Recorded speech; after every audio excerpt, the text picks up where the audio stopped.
The tech mogul's laughter echoed through his mansion as he issued the impossible challenge. His arrogance would cost him $200 million when a maid's child typed just 2 words that changed everything.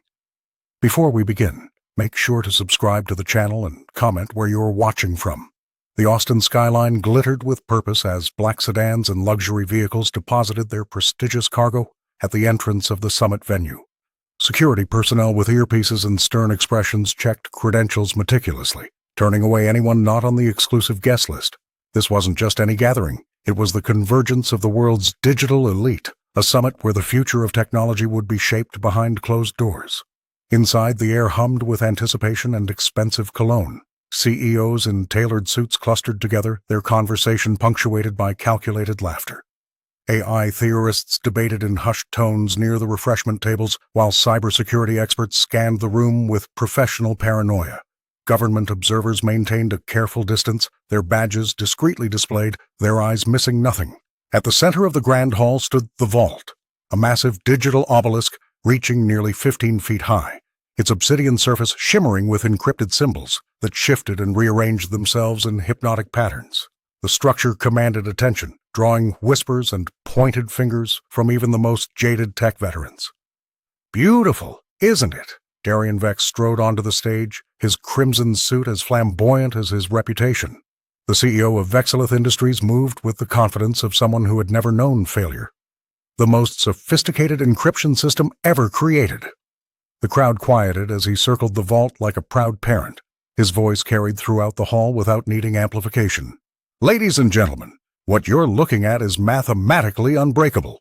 My team has spent 7 years perfecting this technology." A knowing smile spread across his face as he stopped and faced his audience. "But tonight, I'm feeling generous." He paused for effect, savoring the moment. "Decode this message, and you'll walk away with $200 million. Vex raised a single finger. One attempt. One chance. Laughter rippled through the audience.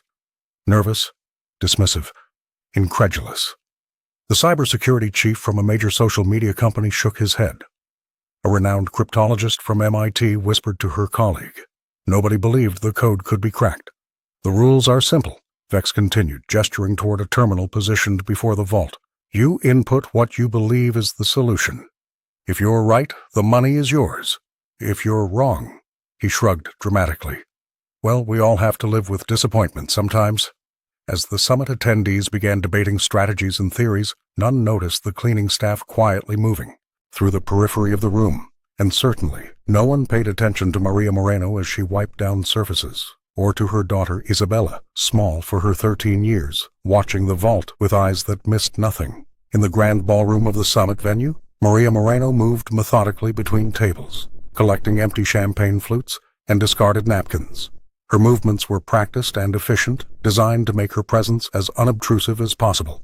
The cleaning staff had been instructed to remain invisible during the event, but Maria had no choice but to bring Isa Moreno along tonight. Her regular babysitter had called in sick at the last minute.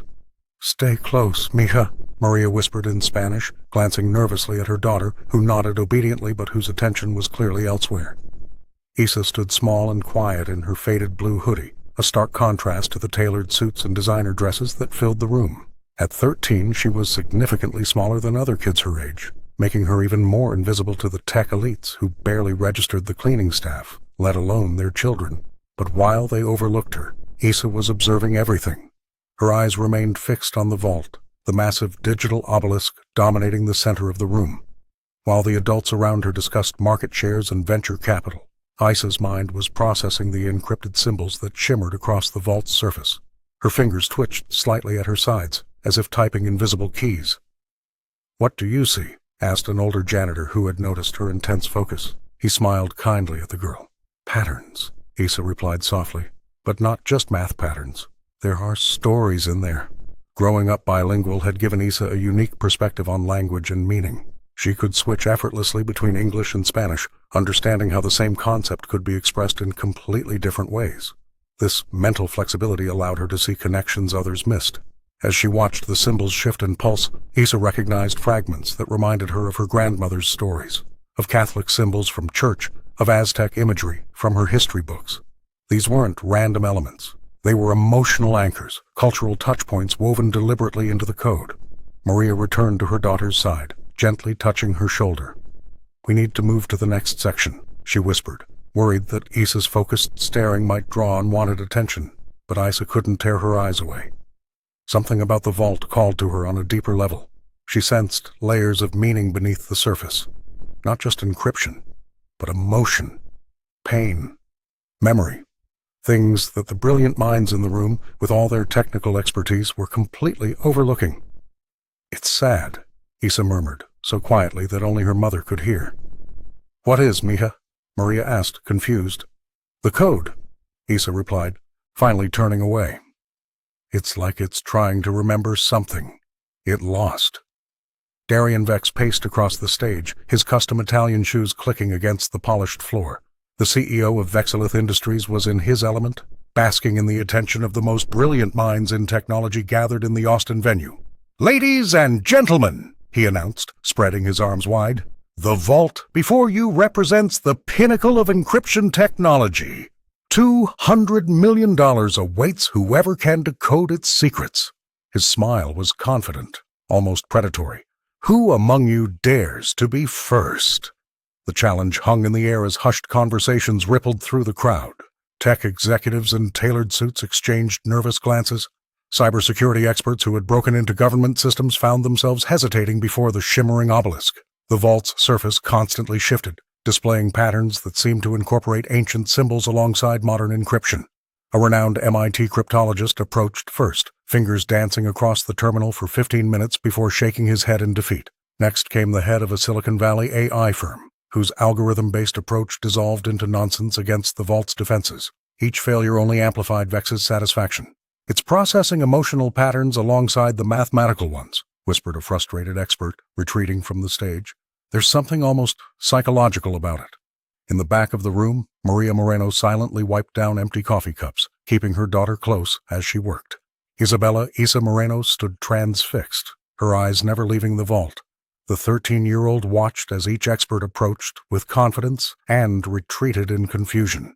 Isa's mind worked differently. Where others saw disconnected symbols, she recognized patterns that reminded her of stories her grandmother told, of code switching between Spanish and English, of cultural symbols that transcended simple translation. The shifting patterns spoke to her in ways the executives couldn't understand. "Can I try?" Her voice, though quiet, somehow cut through the murmurs of the crowd. Heads turned. Senator Julianne Knox raised an eyebrow.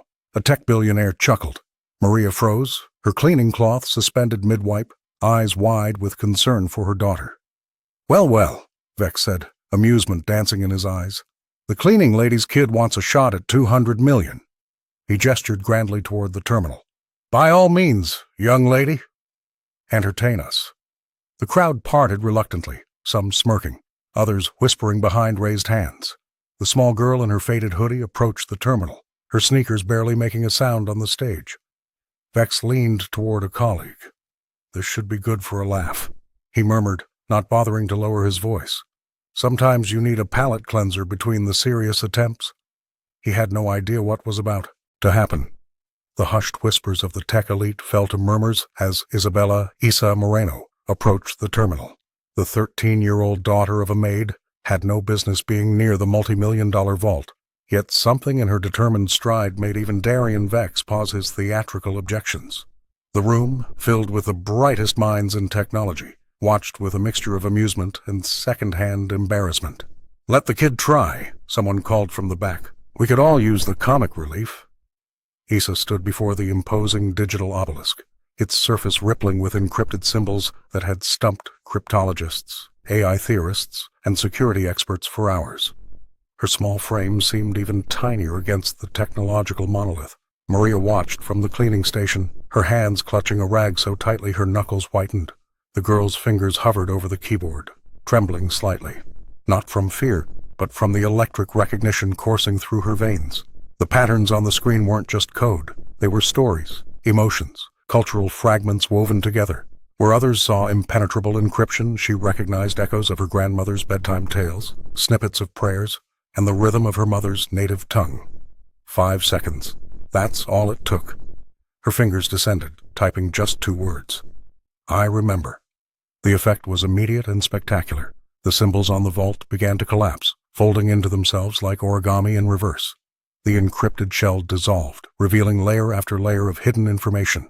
Colors shifted, patterns rearranged, and the impenetrable fortress of data transformed into perfect clarity. Complete silence enveloped the summit venue. 400 of the world's most powerful tech leaders stood frozen, jaws slack, eyes wide with disbelief. "Impossible," whispered the CEO of Vexilith Industries, his flamboyant confidence evaporating.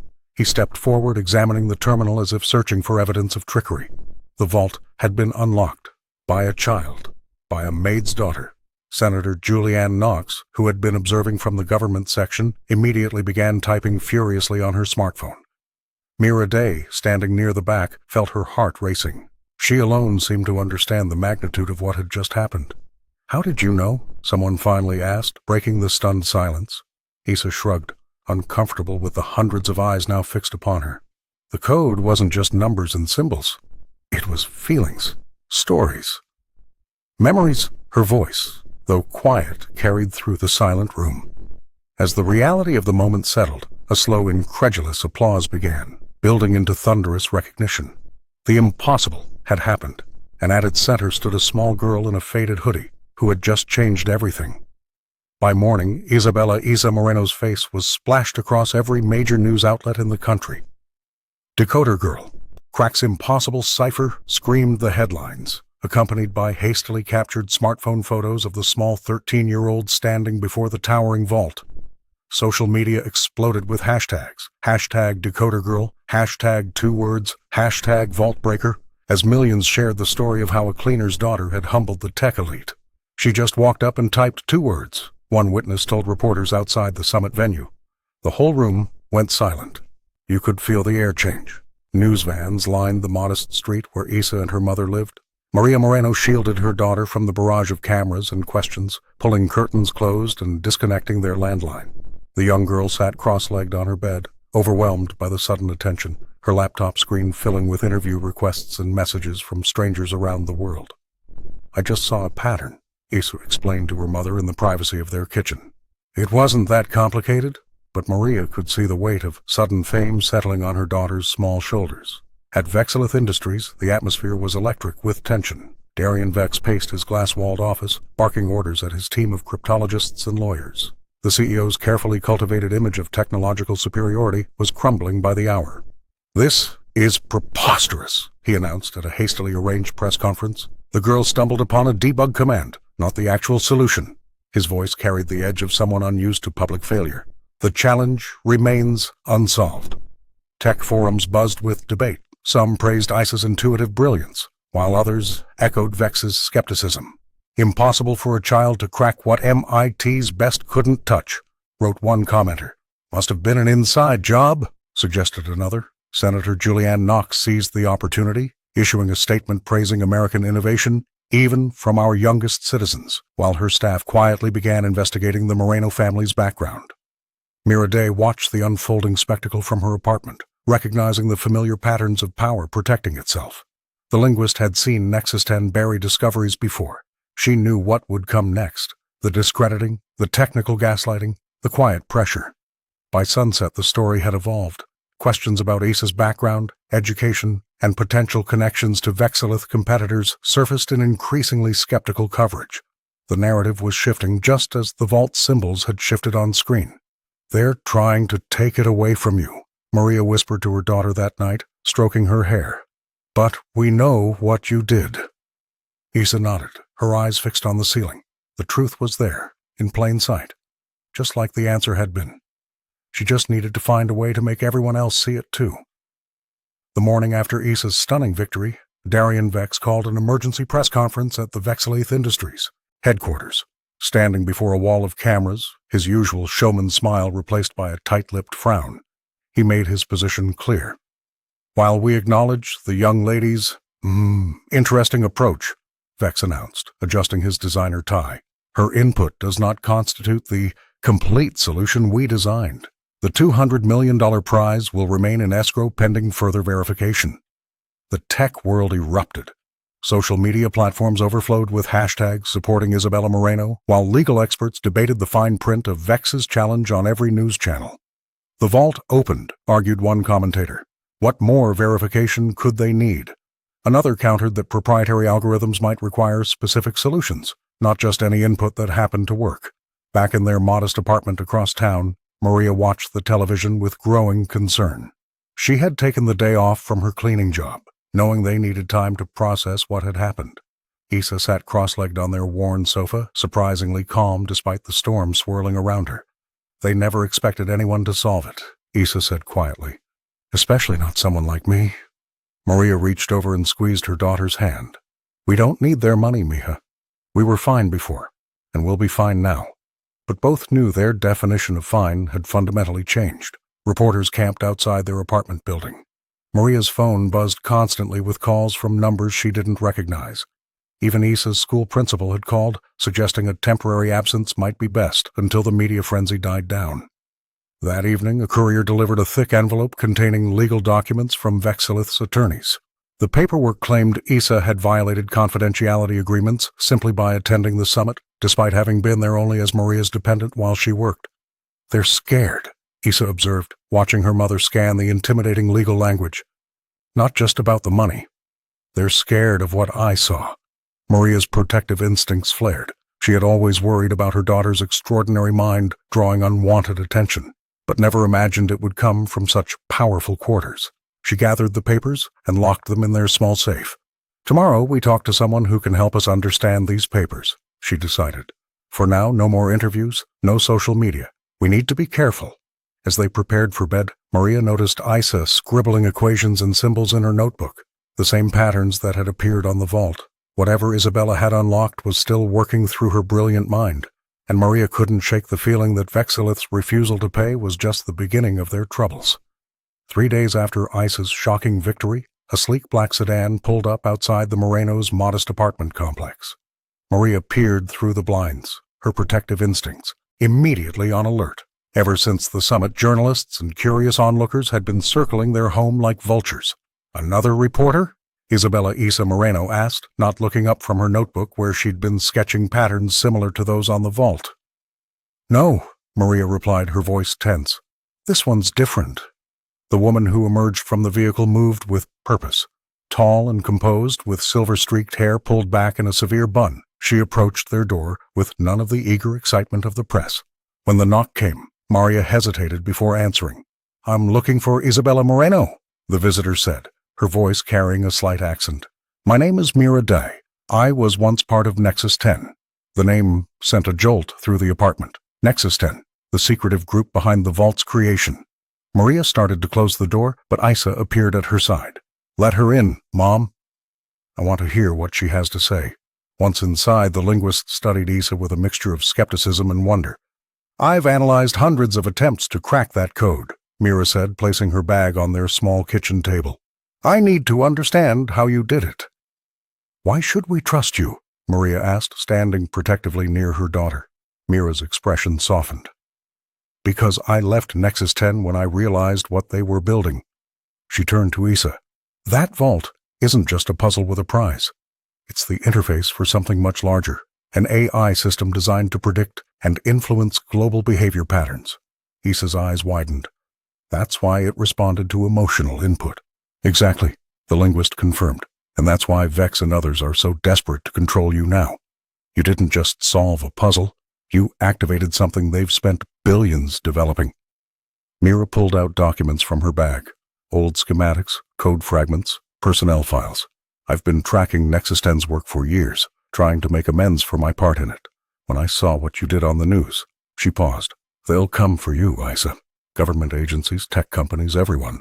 They already are, Maria said quietly. I can help you understand what you've awakened, Mira offered, her eyes reflecting years of guilt and determination.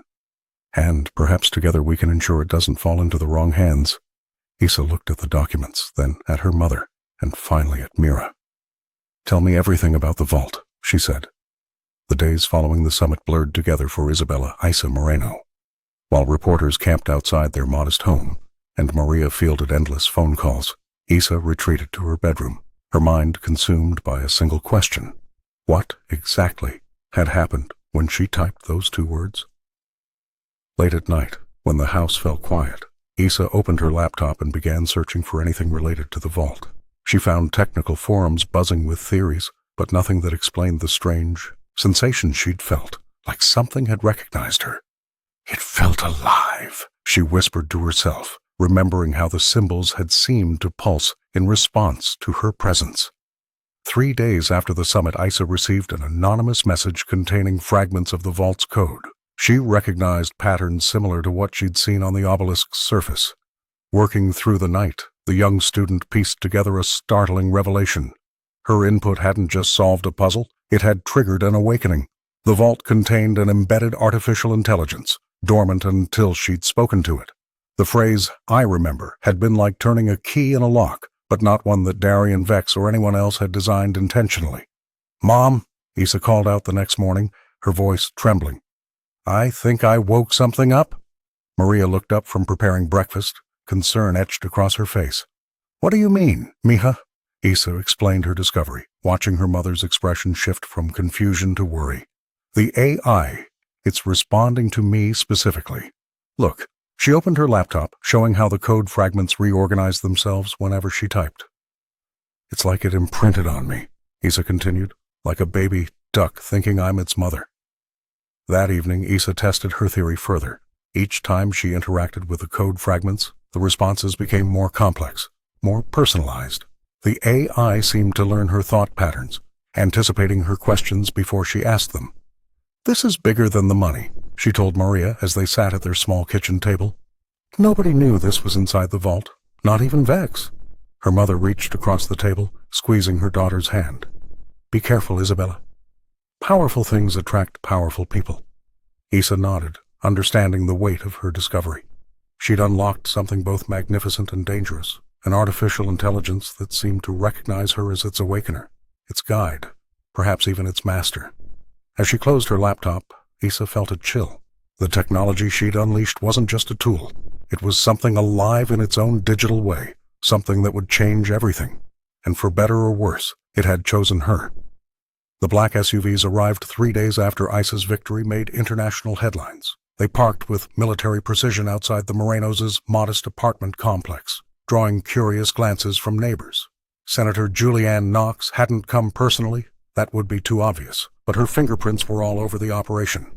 "The government simply wants to ensure Isabella's safety and well-being," explained the lead agent, a woman with a practiced smile who introduced herself as Dr. Reeves from the Department of Advanced Technologies. "Senator Knox believes your daughter's abilities represent a significant national interest." Maria Moreno stood in the doorway, her body positioned firmly between the visitors and Isa. The cleaning supplies she'd been organizing when they arrived were still clutched in her hand. "My daughter is 13 years old," she replied, her accent thickening with stress. "She is not a national interest. She is a child." Despite Maria's resistance, the agents left behind sleek laptops, educational materials, and a direct line to the senator's office, all gifts with invisible strings attached. Isa noticed the subtle changes in their apartment within days. The slight delay when making phone calls, the occasional car that remained parked too long outside, the way their internet connection seemed faster, yet somehow monitored. "They're watching us," Isa whispered to her mother one evening, pointing to a tiny reflection in the corner of their living room window, a camera lens that hadn't been there before. The visits became routine, different faces asking the same questions, always framed as friendly conversations. "How did you understand the vault's encryption? Could you explain your thought process? Would you be interested in special educational opportunities in Washington?" Each interaction felt like a gentle interrogation disguised as opportunity. Senator Knox herself finally called, her voice warm with practiced sincerity. "Isabella has a gift that could protect our nation," she told Maria. "We can provide security, education, a future most families dream about." Maria watched her daughter sketching patterns in her notebook, the same intense focus that had unlocked the vault, now directed at understanding what was happening to them. "We are not for sale," she told the senator, her voice quiet but unyielding. "Not to Vexilith, not to you." That night, Maria moved their beds away from the windows and spoke to Isa in hushed tones. "They see you as a tool, mi vida, but you are a person first. Never forget that." Isa nodded, her young face serious in the dim light. She understood what her mother couldn't say aloud. That power, whether corporate or governmental, rarely recognized boundaries once it found something it wanted. And right now, that something was her. The sleek black car pulled up outside Maria and Isa's modest apartment on a Tuesday evening. Two men in tailored suits emerged, carrying leather portfolios embossed with the Vexilith Industries logo. Maria Moreno watched through the window, her hand instinctively reaching for her daughter's shoulder. "Ms. Moreno," the taller representative began once invited inside, "Mr. Vex would like to make things right." He opened his portfolio, revealing glossy photos of a spacious house in an upscale Austin neighborhood. "This home could be yours. 4 bedrooms, a study for Isabella, full college fund, and a generous monthly stipend." The second man slid forward legal documents. "All we ask is for Isa's continued consultation on the vault project. 3 sessions per week, fully supervised by you." Maria's eyes lingered on the photos. The kitchen was bigger than their entire apartment. The backyard had a pool. For a moment, she allowed herself to imagine Isa having her own room, not sleeping on a pull-out sofa. No more double shifts cleaning offices. No more worrying about bills. "We understand your concerns," the representative continued, noting her hesitation. "Darian personally guarantees your daughter's safety and well-being. This is simply recognition of her extraordinary gift." Isa sat silently, watching her mother's face, reading every micro-expression, as she had learned to do through years of their silent communications. Maria picked up the contract, her calloused fingers tracing the zeros in the financial figures. She thought about the leaking ceiling in their bathroom, the scholarship rejections, the nights she'd cried silently after Isa fell asleep. Then she placed the papers back on the table. "My daughter is not for sale," she said quietly. "Not for a house, not for money, not for anything." The men exchanged glances. "Miss Moreno, perhaps you don't understand the opportunity." "I understand perfectly," Maria interrupted, standing up. "Isa is a person, not a resource to be mined. Please tell Mr. Vex thank you." But no. After they left, Isa hugged her mother tightly. "We could have had that house," she whispered. Maria stroked her daughter's hair. "Houses can become cages, Mija. Your mind belongs to you alone." That night, their phones began ringing with calls from creditors. The next day, Maria discovered her hours at the hotel had been mysteriously reduced. By week's end, their landlord mentioned receiving complaints about noise, something that had never happened before. The pressure had begun, but Maria's resolve only hardened. She had cleaned the homes of the wealthy for too long to be fooled by golden cages. Isabella Moreno and Mira Dye sat surrounded by stacks of digital files in the small living room of the Moreno home. The former Nexus 10 linguist had managed to extract archives from the organization's forgotten servers, and together they pored over the information, connecting threads that no one else had seen. "Look at this pattern," Isa pointed to her laptop screen. "It's not just code, it's a language system built on emotional triggers." Her fingers traced the symbols that had captivated the world's greatest minds at the summit. Mira nodded, her eyes widening. Nexus 10 wasn't just building encryption. They were mapping how entire economies respond to cultural stimuli.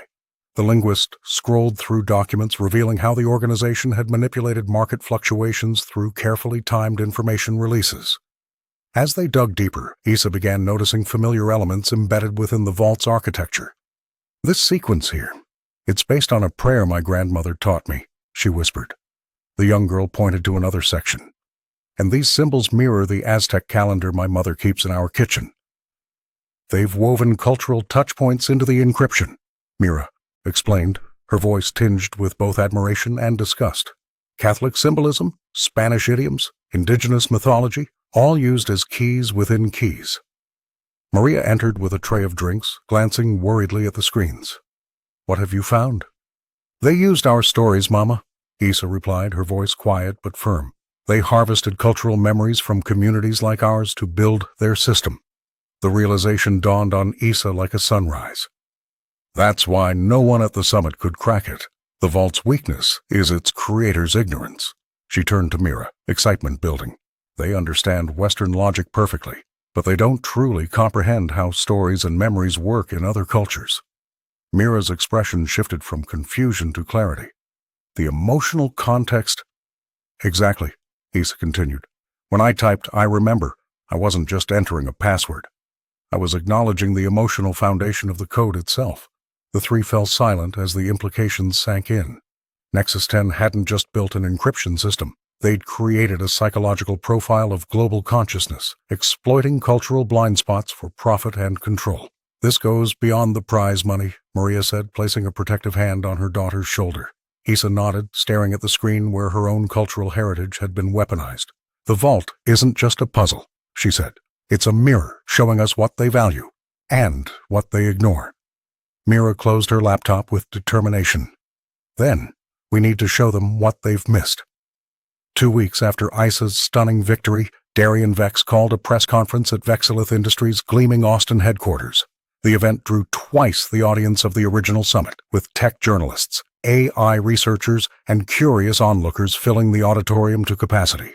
Cameras from every major network pointed toward the stage where Vex stood, his signature confidence on full display despite the recent humiliation.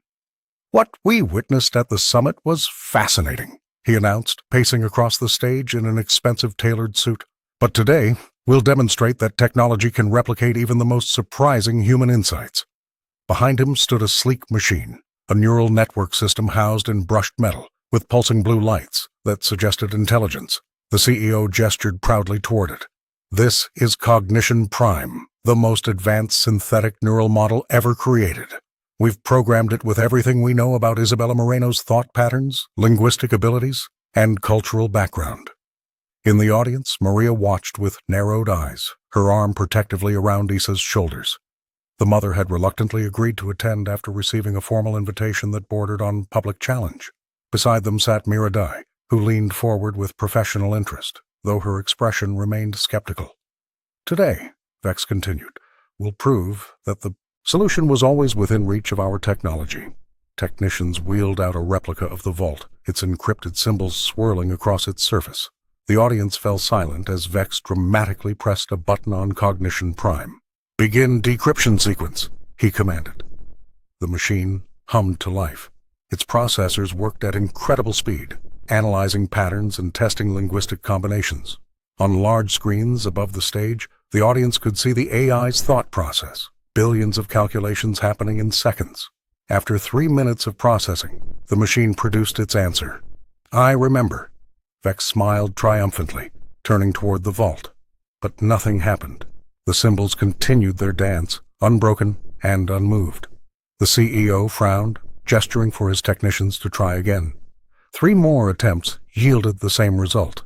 The exact words that had worked for Issa now failed completely. Murmurs spread through the crowd. Journalists began typing furiously on their devices.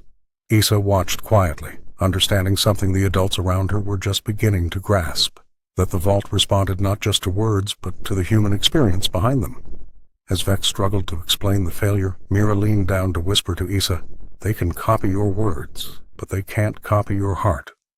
The 13-year-old nodded, a small smile forming on her lips as the demonstration collapsed into technical excuses and corporate damage control. In the dim light of Isabella Moreno's modest living room, papers and digital displays surrounded her and Mira Dai. The linguist's eyes widened as she connected the patterns Issa had intuitively recognized. "It's not just code," Mira whispered, her voice trembling with realization. "The vault's encryption is built on emotional triggers, trauma responses embedded in language patterns." Issa nodded, her small frame hunched over a laptop displaying fragments of the vault's architecture. That's why the tech experts couldn't solve it. They were looking for mathematical solutions, but the answer was cultural. The former Nexus 10 member pulled up her old research files, revealing how the organization had harvested emotional responses from test subjects across different cultures. They collected grief patterns, joy signatures, trauma responses, all encoded into linguistic frameworks. "The Spanish phrases reminded me of my abuela," Issa said softly, "the way certain words carried double meanings in our family stories." Together, they mapped the encryption layers against cultural reference points. What emerged was astonishing. The vault's security was built on a foundation of collective memory and cultural pain, specifically designed to be impenetrable to those who approached it with pure logic. "Your solution worked because you recognized something buried deep in the code," Mira explained, "a pattern of cultural grief that everyone else ignored or couldn't see." The teenager's fingers traced the symbols on screen. These aren't random. They're memory markers, like the stories my grandmother told me when I couldn't sleep. Maria entered quietly, carrying cups of hot chocolate. She paused, watching her daughter work with an intensity that both frightened and filled her with pride. "I remember," Isa said, the phrase hanging in the air. That's what my abuela always whispered at the beginning of her stories. Yo recuerdo. It was her way of saying the stories weren't just entertainment. They were truth, passed down. Mira's eyes filled with tears. The vault was programmed to respond to authentic emotional recognition, not just the words themselves, but the context behind them, the generational understanding. "That's why the AI imprinted on you," the linguist continued. "You didn't just enter a password. You communicated with it on a level no one else could." Maria placed a gentle hand on her daughter's shoulder. "Your grandmother's words saved you. Even now she protects you." Isa looked up at her mother, understanding blooming between them. The phrase, "I remember," wasn't just a key. It was a bridge across generations, carrying hidden meanings and healing through time. The very words that Darian Vex and his team had dismissed as sentimental noise had become the pathway through their impenetrable fortress. "They never understood," Isa whispered, "that the strongest encryption isn't in mathematics. It's in the stories we carry." Isabella Moreno sat cross-legged on the living room floor, surrounded by handwritten notes and 3 borrowed laptops. The soft glow of screens illuminated her determined face as her fingers flew across the keyboard, translating emotional patterns into code. "This should prevent the AI from mirroring cognitive patterns," Miraday said, leaning over Isa's shoulder. The linguist pointed to a section of code. "If we integrate these cultural markers as barriers instead of pathways, the system can't trap new minds." Isa nodded, her eyes never leaving the screen. "And everyone will see what's inside. Not just the powerful." The 13-year-old had been working 16-hour days, fueled by determination and her mother's worried support. Maria watched from the kitchen doorway, pride mixing with concern. She placed a plate of quesadillas beside her daughter before returning to prepare more food for the growing team gathering in their modest home. "We need to hurry," Isa whispered. "Vex is already trying to rebuild access protocols." The small living room had transformed over 3 days. Walls once adorned with family photos now displayed printouts of code sequences and linguistic patterns.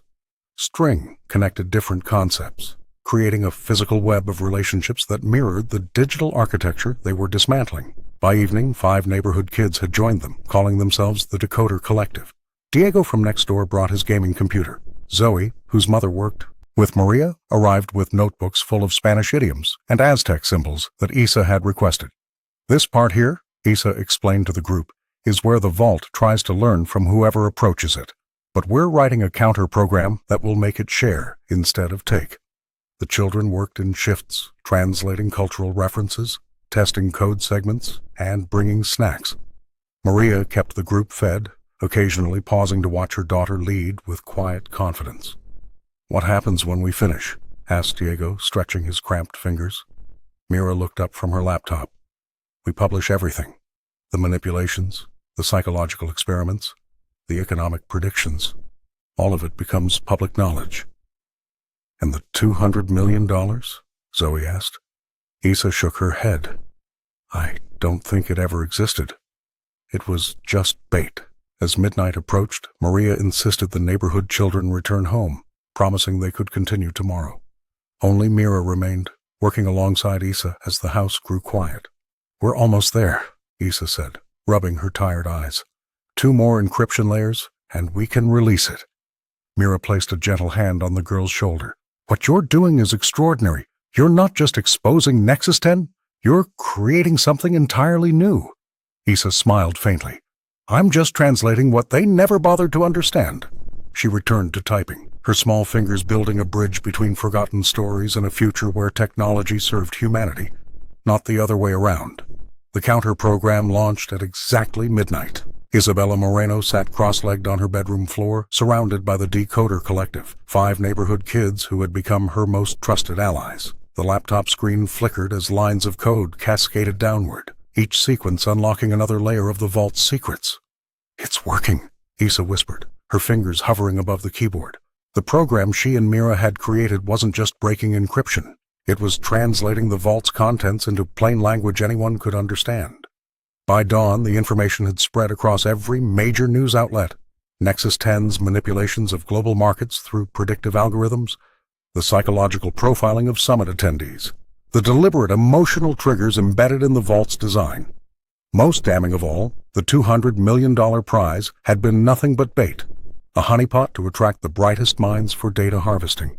Mira Dai appeared on 3 major networks that morning, her composed demeanor masking the vindication she felt. The vault wasn't just a puzzle, the linguist explained to millions of viewers. It was a sophisticated trap for capturing cognitive patterns from anyone who attempted to solve it. Outside Vexilith Industries, protesters gathered with signs bearing Issa's now famous words, "I remember." Security guards abandoned their posts as the company's stock plummeted 87% in a single trading session. By afternoon, federal agents swarmed the corporate campus. Darian Vex was nowhere to be found. His private jet had departed for a non-extradition country, hours before the counter program went live. The flamboyant CEO's empire was crumbling in real time, broadcast on every screen across the globe. Maria watched the coverage from their small living room, her hands trembling slightly as she folded laundry. "Are you sure we're safe?" she asked her daughter. Issa nodded, though uncertainty flickered in her eyes. Senator Knox called. "The government is distancing itself from Vexilith. They're claiming they never knew." 3 days later, the abandoned Vexilith campus transformed. Local artists arrived with ladders and spray paint, covering the gleaming walls with vibrant murals depicting forgotten languages, Nahuatl, Aramaic, Yoruba, ancient scripts intertwined with binary code, a visual representation of the cultural knowledge that had been exploited and then discarded. The most striking mural appeared on the main entrance, a young girl with her hand raised, surrounded by glowing symbols. Beneath it, a simple caption, "The stories we remember will save us." Issa visited only once, standing before the massive artwork in silence. A security guard recognized her but said nothing, only nodding respectfully before turning away. The vault that had once seemed unbreakable was now an open book, its pages scattered to the winds of public consciousness.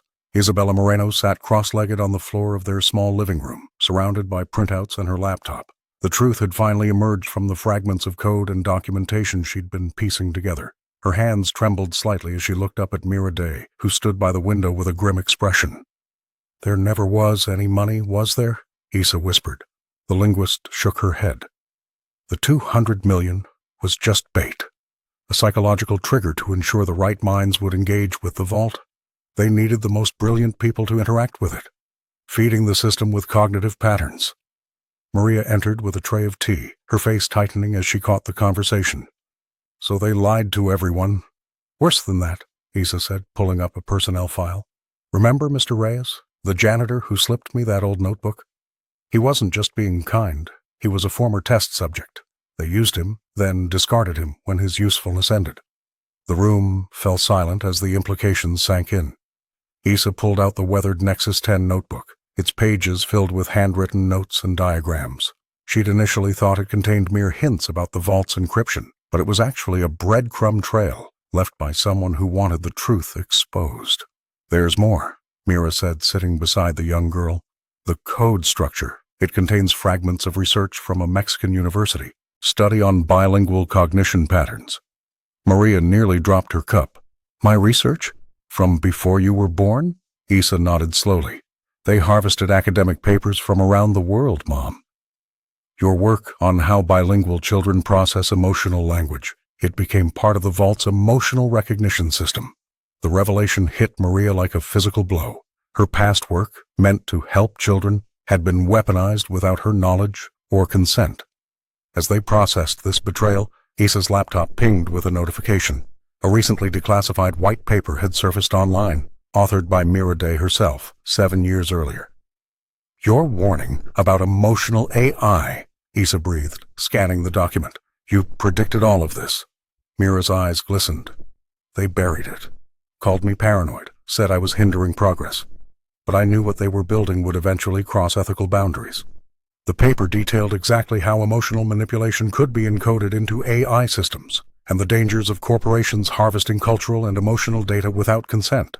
It was a damning indictment of everything Nexus 10 had become. "This vindicates you," Maria said softly. And exposes the rot at Nexus 10's core, Issa added, already preparing to upload the document to the Decoder Collective's secure server. The world needs to see what they were really doing. In the small living room of their home, Isabella Isa Moreno sat cross-legged on the floor, surrounded by printouts and 3 borrowed laptops. The screens glowed with fragments of code she'd extracted from the vault. Miradai leaned against the wall nearby, her expression growing more troubled as Isa connected the final pieces. It was never meant to be solved, Isa whispered, her fingers trembling as she traced a pattern across the screens. The vault was a trap. The linguist nodded grimly. A honeypot for exceptional minds. The truth was devastating in its elegance. The vault hadn't been designed as a puzzle with a solution, but as an elaborate cognitive mirror.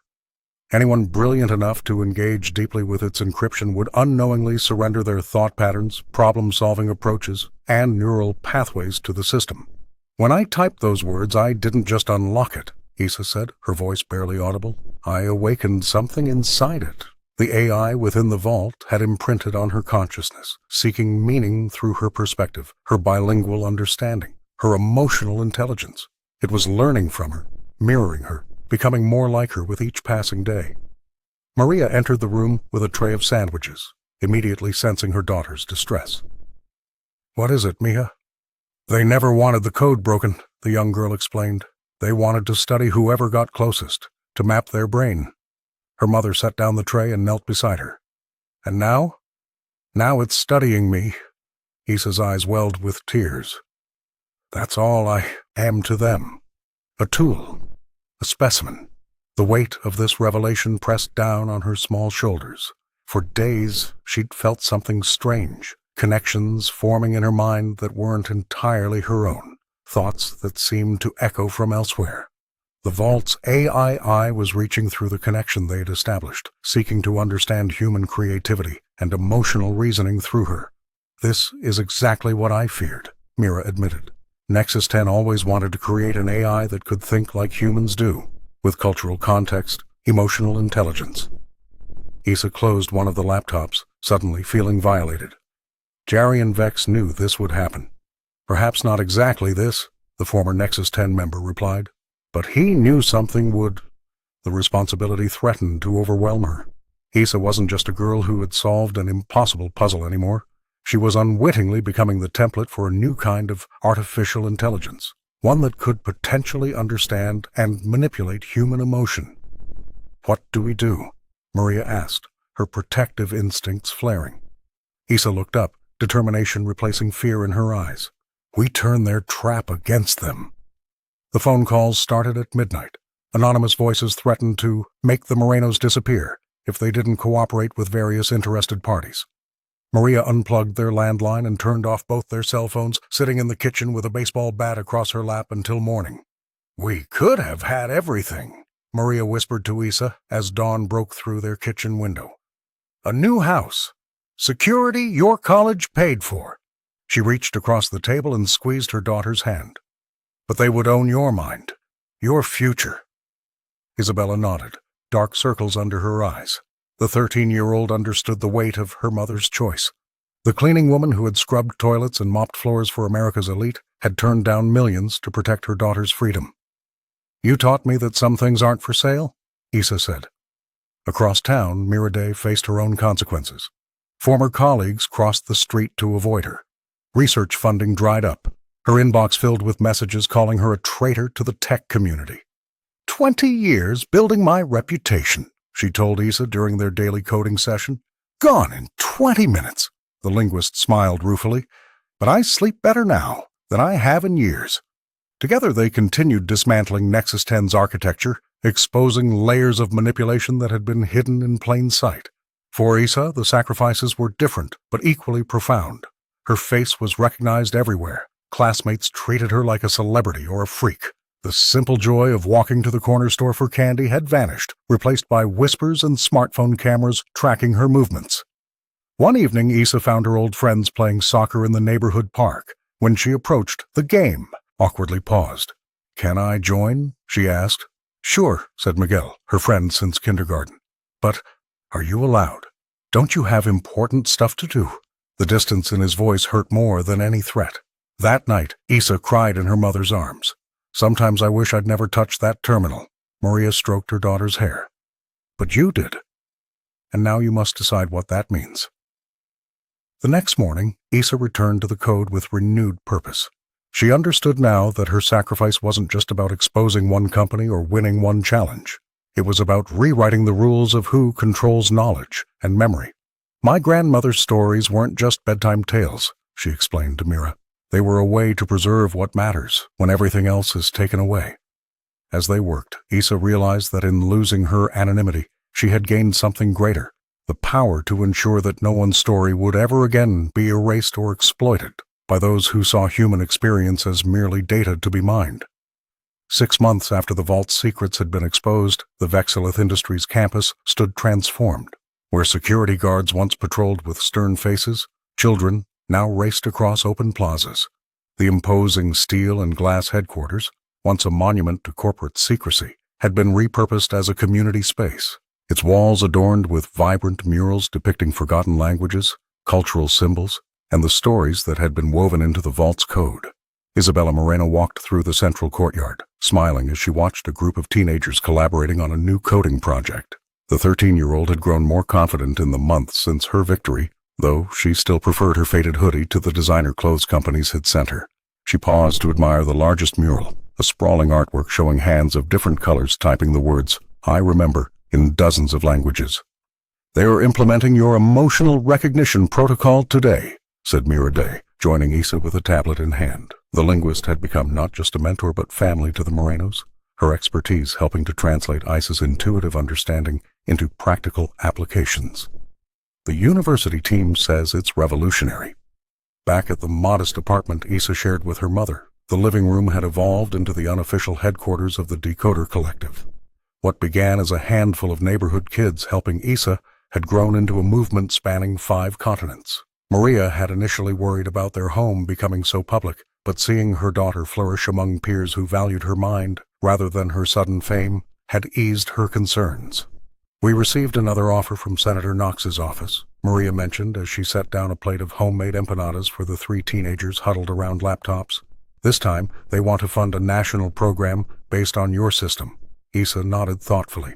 The government had shifted from surveillance to partnership after public opinion had solidified behind the young decoder. "Tell them yes, but with our conditions about transparency." The newly established Community Tech Center downtown had become the physical embodiment of Isa's vision. Built with donations that poured in after Vexilith's fall, the center operated on principles encoded in its very foundation. Technology should serve humanity, not control it. Every voice deserves to be heard. And the most powerful encryption comes from understanding human experience. As evening fell, Isa watched from her window as lights flickered on across Austin. The city had changed, but so had she. The Decoder Collective wasn't just about technology anymore. It had become a movement for recognizing the power of diverse perspectives. In the soft glow of her laptop, she began typing out the next chapter of their manifesto, her fingers dancing across the keys with purpose and hope. The metallic tang of electricity filled the air as Isabella Isa Moreno's fingers flew across the keyboard. The vault, once a symbol of corporate power and exclusivity, now responded to her commands with an almost eager compliance. 3 months after cracking the supposedly unbreakable code, she was finishing what she had started. "It's working," Mira whispered, her eyes wide as she watched lines of code transform on the screen. The linguist had become more than a mentor. She was now family. Isa nodded, not breaking her concentration. The final protocol would ensure the vault could never again be weaponized or monetized. She had discovered that the same emotional intelligence that allowed her to crack the code could be woven into its very foundation. The system would now only respond to inputs driven by empathy and collective benefit, qualities that corporations and government agencies consistently failed to simulate. "They'll try to break it," Maria cautioned, standing protectively behind her daughter. She had refused millions to keep Isa free, a decision that had only strengthened their bond. "Let them try," Isa replied, hitting the final key. "It's not about encryption anymore. It's about understanding." The vault's surface rippled and then stabilized, its glow softening from harsh blue to a warm amber. What had once been a fortress of secrets was now transformed into a public archive, a repository of knowledge accessible to anyone who approached with genuine intent rather than greed or hunger for control. Darien Vex had disappeared from public view weeks ago, his empire crumbling after the exposure of Nexus 10's manipulations. Senator Knox's political ambitions had similarly faltered when her attempts to weaponize Issa's abilities became public knowledge. The community tech center bustled with activity around them. Children from the neighborhood, many of whom had never touched advanced technology before, now worked alongside college students and retired engineers, all part of the growing Decoder collective. "What happens now?" asked one of the younger members, looking up at Issa with admiration. She smiled, feeling her mother's warm hand on her shoulder. "Now we remember that true intelligence isn't about who can build the highest walls or make the most money. It's about understanding each other's stories, speaking each other's languages, and protecting what matters." As the world's spotlight gradually shifted elsewhere, Issa found herself grateful for the fading attention. Her victory hadn't been about fame or the $200 million that never existed.